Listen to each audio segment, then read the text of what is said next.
All right, so we got Kira here.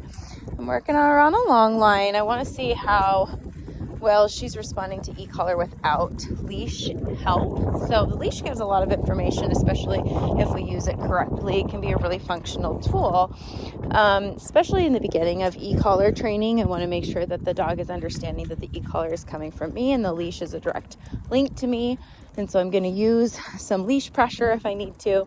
I might even change my footwork a little bit to create some space. So when the dog feels the e-collar and the leash pressure together, the dog is filling the void and maintaining this heel position. So with Kira, I'm starting to strip away some of these tools of information and just to see where she's at, where she can just respond without the leash help. So I'm still holding it, got my e-collar, but it's just dragging. So if I pull on it, nothing's happening. So it gives her a little bit more opportunity for mess up and a little bit more opportunity to work through those mess ups. So really good, really helpful to just see where a dog is at in the process of training. So if she gets distracted, like right there, this person, I'm going to say with me, and I want her to find it here. So she's a little hesitant because I don't have that leash help like I normally do. So sometimes what I might do is bend down and pat my leg, just encouraging her like, nope, this is where I want you to be. You're okay. You don't have that information like we normally do, but that's okay. You know where you're supposed to be. So just giving her some feedback. Kira, down. I also want to see where she's at with holding it down without the leash. So I'm going to point a little bit, tap the e-collar there. Good job. Free. Good girl.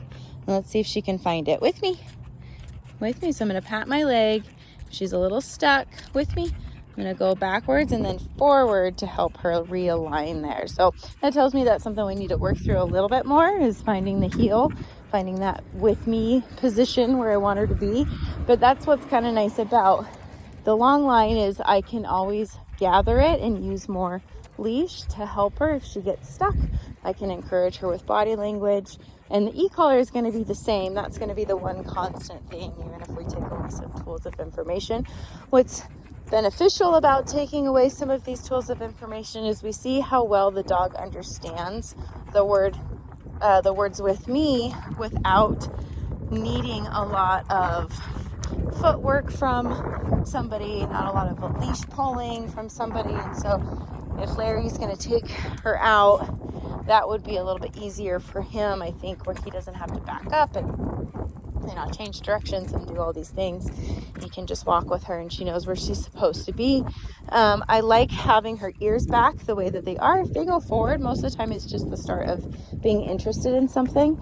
And if it lingers in that sense, then I'm going to correct her and say, nope, leave it. And then we're going to go back to the with me. So I want her to be neutral to things, whether there's people, dogs, children, it doesn't matter. We're just going to be neutral. So if she starts to get spun up, we want to give that correction and then proceed forward. Good job, girl. She's doing really good. Kira, down. Down. A little hesitant without that information.